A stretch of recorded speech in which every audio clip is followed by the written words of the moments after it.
Hello అండి, ఈరోజు మనం రెస్టారెంట్ స్టైల్లో క్రిస్పీ లేయర్స్గా వచ్చే పరోటాని ఎలా చేయాలో తెలుసుకుందాం.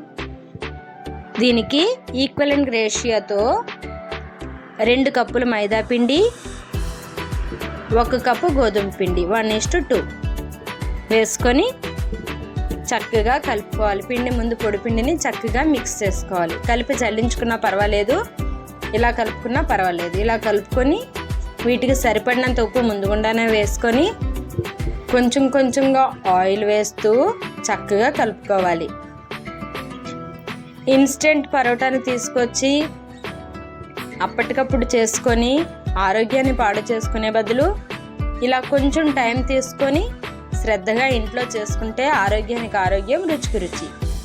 ఇలా ఆయిల్ కొంచెం కొంచెంగా వేసుకుంటూ తర్వాత వాటర్ వేసుకుంటూ ముద్దని చక్కగా కలిపి పెట్టుకోవాలి.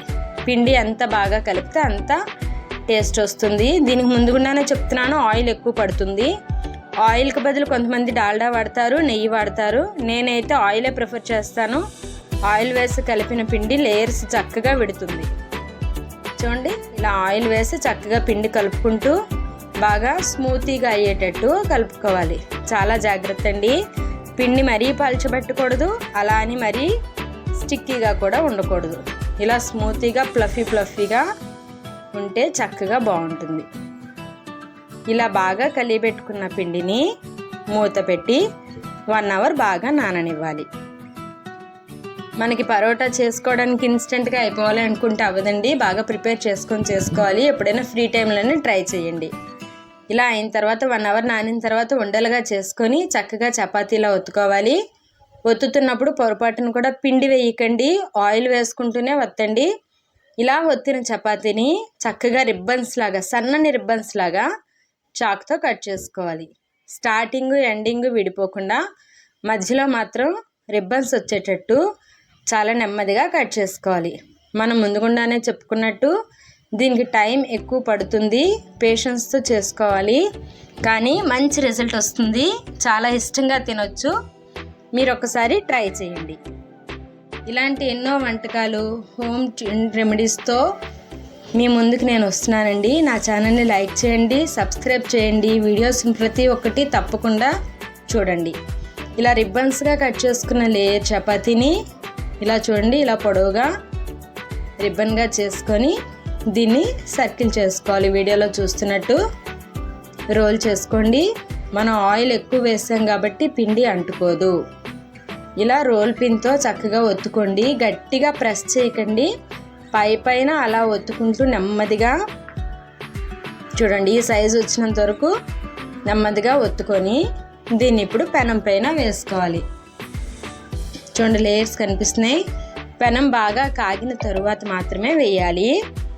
రెండవది, ఇంకొక టిప్ ఏంటంటే స్టవ్ లో ఫ్లేమ్లో ఉండాలి. కాల్చడానికి కూడా ఎక్కువ టైం పడుతుంది. ఓపిక ఉన్న వాళ్ళు మాత్రమే ఇది ట్రై చేయండి, మంచి టేస్ట్ వస్తుంది. ఇక మీరే నాకు కింద కమెంట్ రూపంలో తెలియజేస్తారు. సండే ఎప్పుడైనా చేయండి ఫ్రీ టైంలో. ఇలా బాగా కాలిన తర్వాత రెండో వైపు తిప్పుకోవాలి. పైన మళ్ళీ ఎక్కువ ఆయిల్ వేయాలి. చూడండి, నేను వేస్తాను.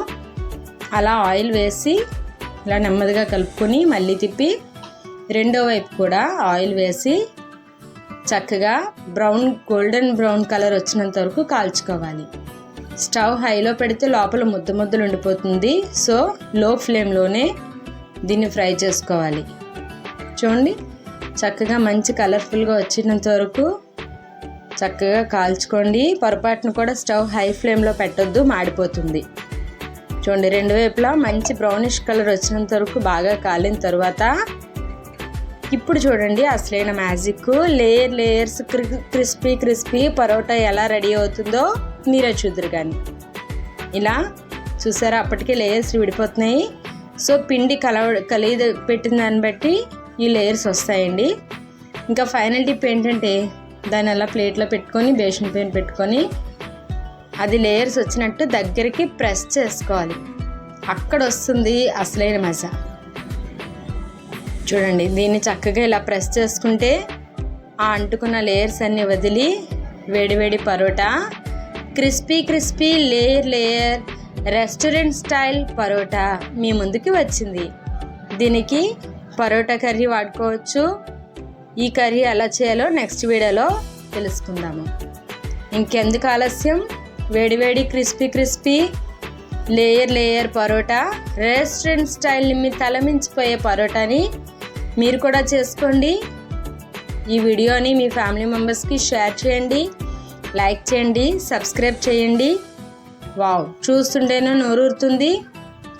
ఇది నిజం అండి. ఇంట్లో చేసుకున్న పరోటా బయట రోడ్ పైన తిన్న పరోటా కన్నా టేస్ట్ అదిరిపోతుంది. మా పిల్లలైతే ఈ పరోటా తినడానికి వెయిట్ చేస్తున్నారు. మరి